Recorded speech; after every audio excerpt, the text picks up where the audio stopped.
rádio que toca palhoça.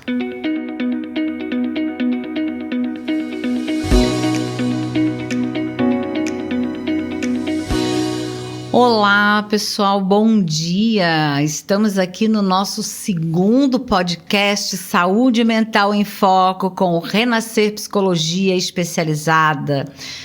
Hoje nós vamos conversar um pouco sobre alguns dados estatísticos, vamos falar de uma forma um pouco mais aprofundada sobre a saúde mental.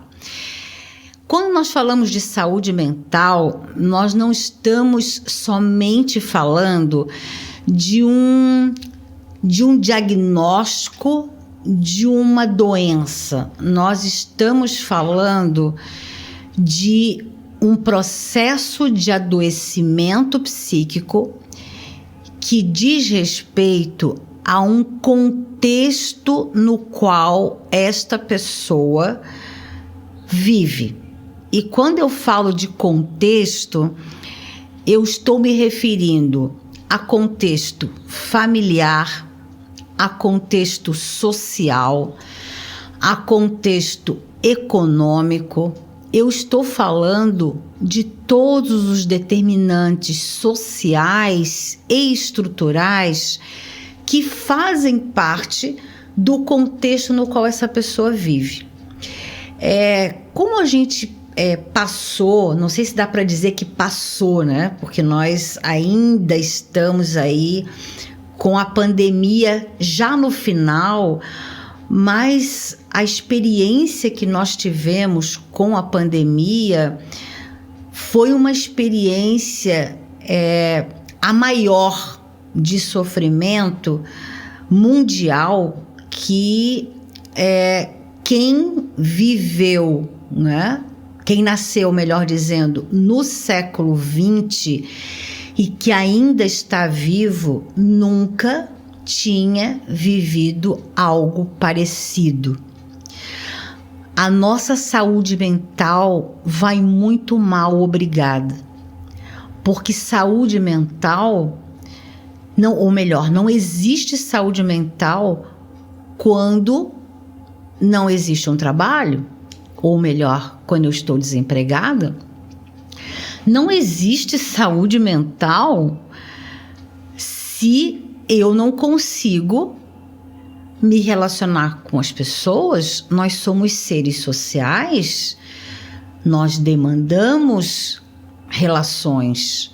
Claro, existem pessoas que são mais introvertidas, pessoas que são mais extrovertidas, mas nós demandamos o contato com o outro. É muito importante esse contato com o outro. E o que a pandemia traz, né? Uma necessidade de isolamento social. A pandemia nos traz o medo de nos infectarmos. Nós passamos a ter muito medo. Eu até quero abrir um parênteses aqui para estar compartilhando com vocês uma experiência pessoal. Eu sou uma sobrevivente da Covid.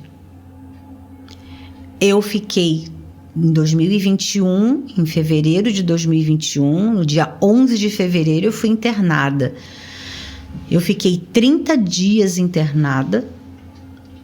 Fiquei 16 dias na UTI, fui entubada 2 vezes, tive embolia pulmonar, peguei 2 bactérias na UTI e o meu prognóstico era a minha morte. A minha família estava sendo preparada para a minha morte. Vocês imaginem a saúde mental dos membros da minha família. Mas eu tô aqui. Eu sou uma sobrevivente da Covid. Eu quis muito viver. A minha saúde, o meu desejo de ter saúde, o meu desejo de ter vida também me ajudou. Eu sou eternamente grata a todas as pessoas que fizeram parte da minha vida nesse momento. Porque na minha crença eu recebi um milagre. Mas a minha saúde mental, ela foi muito afetada por esse processo de adoecimento. Então, a gente não pode falar de forma alguma de saúde mental somente dizendo que os profissionais da saúde mental vão cuidar de uma mente. Não, gente. Saúde mental tem a ver com integralidade do ser. Saúde mental tem a ver com corpo e mente. Muitas vezes, quando a gente tem uma ideia fixa de que vai adoecer, a gente adoece o corpo. Ou seja, uma mente que não está funcionando de forma adequada provoca vários processos de adoecimento. E muitas vezes um corpo que está doente também afeta essa mente. Então, estudos recentes, eles mostram, né, que quadros de depressão podem provocar vários problemas de saúde.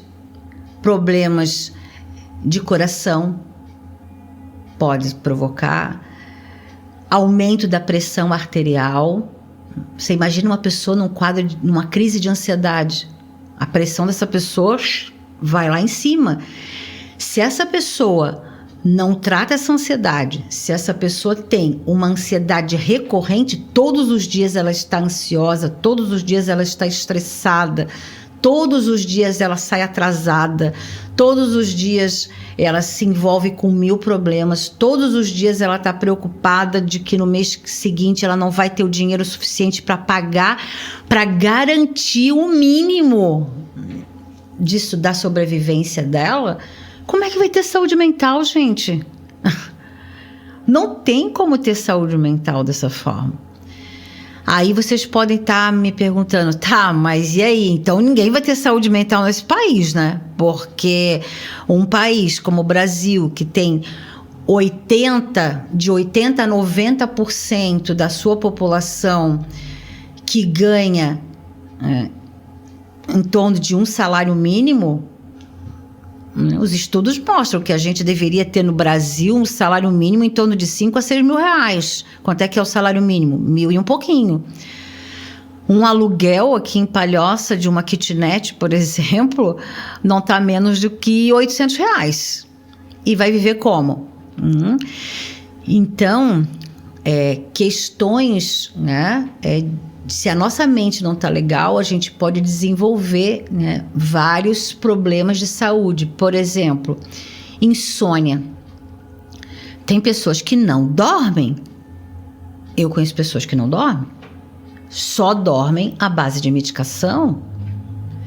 Então, se eu não durmo, ou se eu tenho aquele sono que eu acordo mais cansado do que eu fui dormir, porque tem isso também, né? Você dorme? Não, eu durmo, eu não tenho insônia. Tá, mas como é que é a qualidade do seu sono? Péssima. Nossa, eu tenho 1000 pesadelos à noite, eu acordo várias vezes, eu até volto para dormir, mas eu acordo várias vezes, ou então eu acordo com aquela sensação, assim, de cansaço. Esse tipo de sintoma, de forma repetida durante vários anos ou vários meses, pode te trazer, por exemplo, segundo estudos recentes, o desenvolvimento de um quadro de diabetes 2. Pode te trazer um quadro de obesidade, se você já tiver uma tendência à obesidade. Então, cuidado, porque corpo e mente estão diretamente relacionados. Eu posso estar ótima, por exemplo, recebi um diagnóstico de câncer, a minha saúde mental já vai estar afetada. Então, dependendo da forma como eu me relaciono comigo, com o mundo, com o meu futuro, com as pessoas, dependendo da forma como eu aprendi a lidar com as adversidades da vida, dependendo da forma como eu aprendi a lidar com as frustrações, eu posso literalmente adoecer seriamente. Então, doenças físicas e emocionais estão diretamente relacionadas. Geralmente, quadros, né, de doenças gastrointestinais estão diretamente relacionados às emoções. Quer ver um outro diagnóstico também muito comum? A gente pode até tá trazendo um especialista em algum momento para falar sobre fibromialgia. Fibromialgia, na grande maioria das vezes, é o quê? É uma dor emocional que está atingindo o nosso corpo. A dor é tão grande, a dor emocional é tão grande que o nosso corpo já está sentindo. Quando nós temos, por exemplo, uma necessidade de controle muito grande, a gente sente, né, essas regiões aqui, né, das costas, pescoço, como se a gente estivesse carregando o mundo, né, nas costas. O que é isso? É o nosso corpo traduzindo as nossas emoções. Então, saúde mental está diretamente relacionada a autocuidado.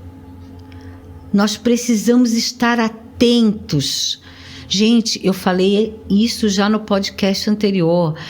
Nós precisamos estar atentos aos sinais que o nosso corpo dá. Por que a gente vai ao dentista? Por que a gente vai ao ginecologista? Por que a gente vai ao cardiologista? Por que a gente vai aos médicos de uma maneira geral? E por que a gente não consegue cuidar da nossa saúde mental? Então, nós precisamos cuidar do nosso corpo e nós precisamos cuidar também da nossa mente.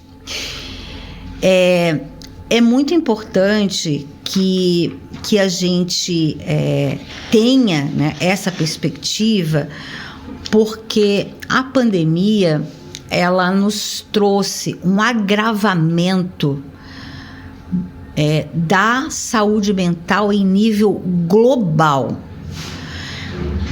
No dia agora 17 de junho de 2022, a Organização Mundial de Saúde publicou a maior revisão já realizada sobre a saúde mental desde a virada do século, por conta de todos os desafios que nos foram impostos. Esse documento, ele tem como objetivo servir de diretriz tanto para governos quanto para universidades, enquanto espaços de produção do conhecimento, quanto para organizações da sociedade civil, para a sociedade civil de uma maneira geral, para que sejam elaborados planos de atenção à saúde mental de forma intersetorial. O que isso significa, né? De que haja um compromisso por parte do Estado na formulação e na implementação de políticas de saúde mental que garantam o direito e o acesso a todas as pessoas de forma equânime. Porque nós temos alguns dados que mostram que, da OMS, que nos mostram alguns números muito preocupantes. Em nível mundial, por exemplo, 71% de pessoas que sofrem com transtorno mental grave não têm acesso a serviços de saúde mental. E em países que são tidos como países pobres, apenas 20% têm acesso. Então, vocês imaginem a dificuldade de acesso. Eu que trabalhei na rede pública, hoje para se ter, né, um atendimento numa unidade básica de saúde, às vezes o cidadão fica 1 ano, 1 ano e meio, em alguns casos eu já vi 2 anos esperando para ser chamado. Por quê? Porque não existe uma quantidade de profissionais que seja suficiente para atender a demanda. Para vocês terem uma ideia, os quadros de depressão e ansiedade aumentaram em 25% só no primeiro ano da pandemia. Mulheres e jovens e adolescentes foram os mais atingidos. A própria OMS diz que a próxima pandemia será a pandemia da saúde mental. Prestem atenção a esse dado. A próxima pandemia será a pandemia da saúde mental. Eu atendo na clínica e é com muita preocupação que eu vejo, por exemplo, a saúde mental dos adolescentes hoje. Ser adolescente no momento atual é um grande desafio. Por isso, a cada dia tem aumentado o número de suicídios entre essa faixa etária. Esse é um dado muito preocupante. De acordo ainda com a Organização Mundial da Saúde, mais de 58% dos suicídios no ano de 2020 acometeram pessoas com menos de 50 anos, gente. Pessoas muito jovens. E quando a gente fala de suicídio, né, nós já estamos aí no mês de outubro, mas quando não é só no Setembro Amarelo que a gente vai falar de prevenção ao suicídio, né? Não tem como a gente falar aqui de saúde mental sem também trazer dados referentes ao suicídio.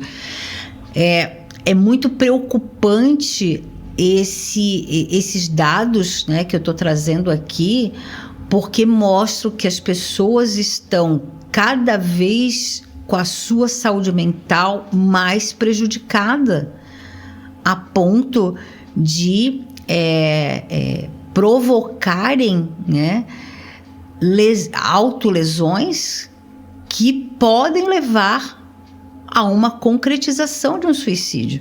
Porque uma tentativa de suicídio é sempre uma possibilidade de ter na sequência uma tentativa que é bem sucedida, se é que nós podemos falar dessa forma, que vai levar essa pessoa a óbito.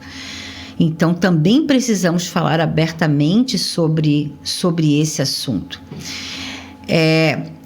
Hoje, os transtornos mentais, prestem atenção a esse dado, os transtornos mentais, de acordo com a Organização Mundial da Saúde, são as principais causas de incapacidade. Mais do que acidentes, mais do que qualquer outra causa. Então, a depressão e a ansiedade, que estão aí despontando, né, estão levando pessoas a não conseguirem trabalhar, não conseguirem estudar, inclusive não, em alguns casos, nem conseguindo trabalhar de forma permanente. Então, por isso é tão importante nós conversarmos sobre saúde mental, porque existe uma responsabilidade que é nossa, sim, de estarmos, né, nos cuidando, observando os sinais do nosso corpo e tudo mais, mas também existe uma responsabilidade por parte do Estado em ter uma política clara de saúde mental em todas as esferas do governo.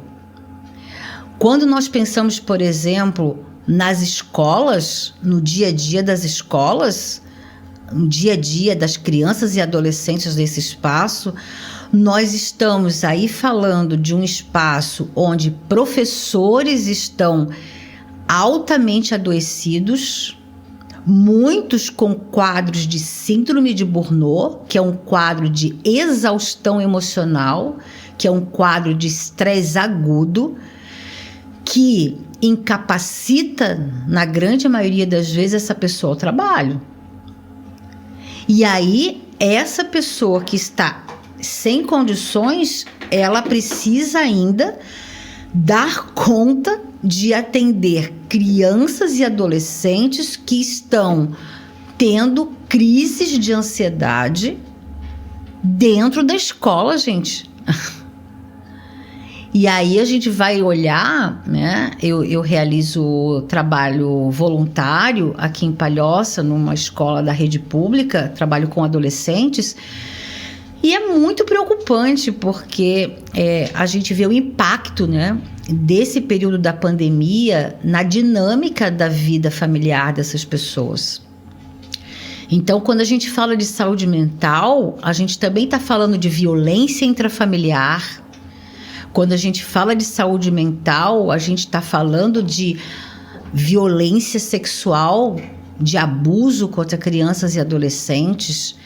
Quando nós falamos de saúde mental, nós estamos falando da violência contra o idoso. Quando nós falamos de saúde mental, nós estamos falando da violência no trânsito.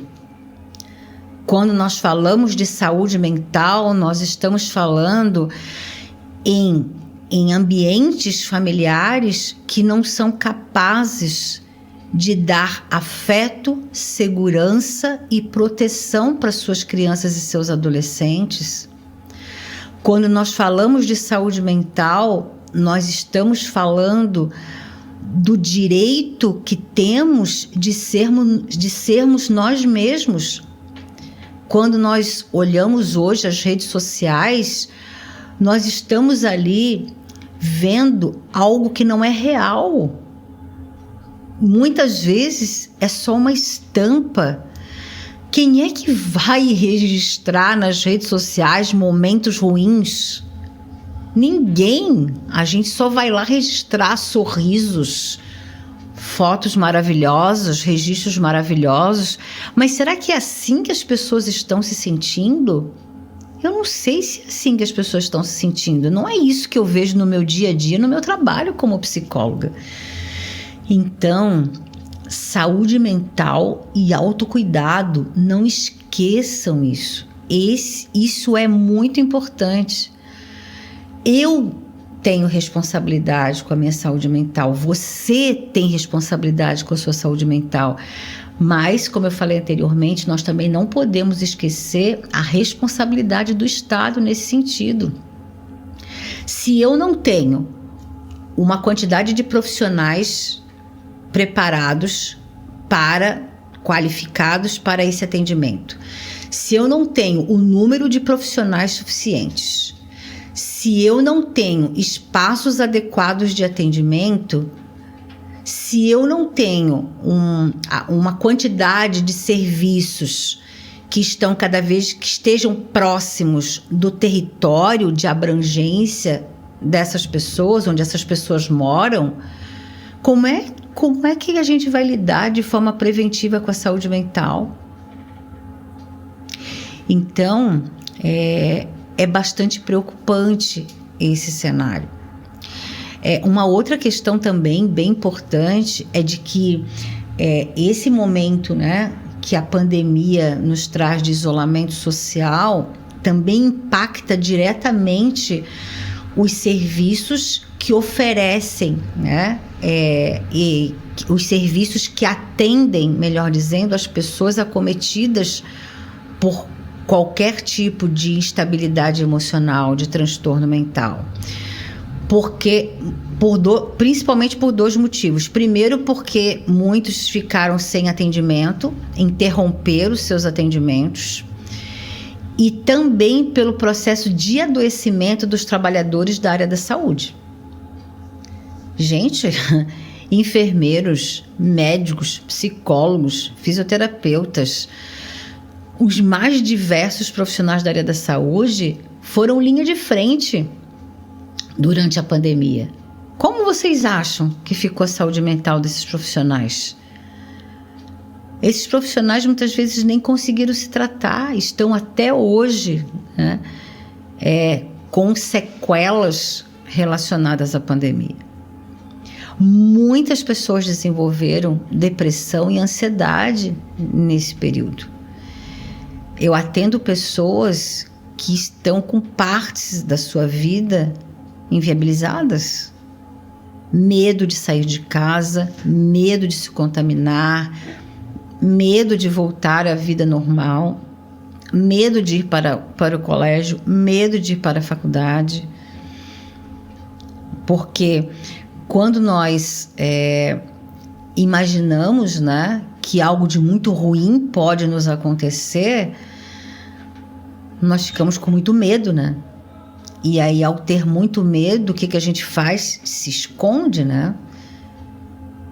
Então, uma outra questão também muito importante aqui tem a ver com a medicação. Quando a gente fala de saúde mental, muitas vezes a gente está falando, né, como eu até já falei no podcast anterior, de um trabalho conjunto entre, no mínimo, psicólogo e psiquiatra. Então, muitos processos de adoecimento psíquico, eles vão exigir o uso de medicamentos. Então, por favor, não tenha medo de tomar medicamento, porque se você estiver sendo acompanhado por um profissional, principalmente se é feito um trabalho conjunto, né, entre psicólogo e psiquiatra, você vai estar sendo acompanhado e, dependendo da sua demanda, você vai tomar medicação por um determinado período e depois você vai parar, porque você vai estar fazendo psicoterapia junto. Mas não se automedique. Porque a minha vizinha está tomando lá uma medicação que está dando certo para ela, então eu também vou tomar. Não faça isso, porque você pode estar se prejudicando seriamente. Não tome medicamentos sem prescrição médica e não interrompa o tratamento sem que haja uma orientação adequada de como parar a medicação pelo seu médico psiquiatra. Então, de novo, gente, saúde mental é papo sério, muito sério. Não é brincadeira.